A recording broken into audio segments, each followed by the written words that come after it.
Beli mobil baru, cash nggak pakai ngutang, tapi tetap kena teror debt collector. Kok bisa? Sini, aku spill dikit.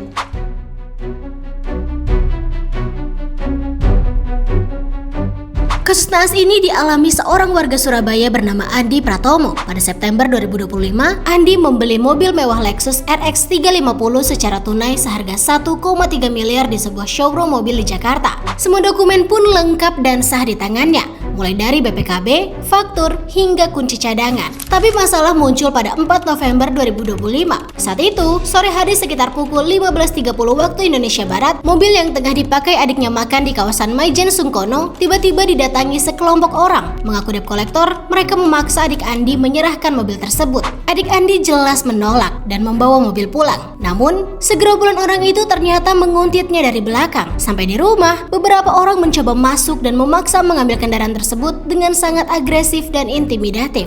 Keributan pun tak terhindarkan. Warga sekitar keluar. Suasana memanas hingga akhirnya polisi turun tangan dan membawa kedua pihak ke Polsek Mulyorejo. Disinilah kejanggalan mulai terungkap. Pihak leasing menunjukkan dokumen penarikan, nomor rangka dan mesin sama persis. Tapi anehnya, tipe mobil di BPKB tertulis Lexus RX 250, tipe yang bahkan tidak pernah ada di dunia. Andi yang merasa yakin mobilnya sah, kemudian melakukan cek fisik di Samsat pada keesokan harinya. Dan hasilnya, mobil dan seluruh dokumen yang dimiliki Andi pun resmi dinyatakan asli dan sesuai. Nah, yang bikin makin janggal, di proses ini pihak leasing malah tidak datang sama sekali. Titik inilah yang membuat Andi makin yakin kalau ada yang tidak beres. Menduga ada penggunaan dokumen palsu dan kesalahan serius dalam proses penagihan, Andi pun akhirnya melaporkan kasus ini ke Polrestabes Surabaya pada 8 Desember 2025.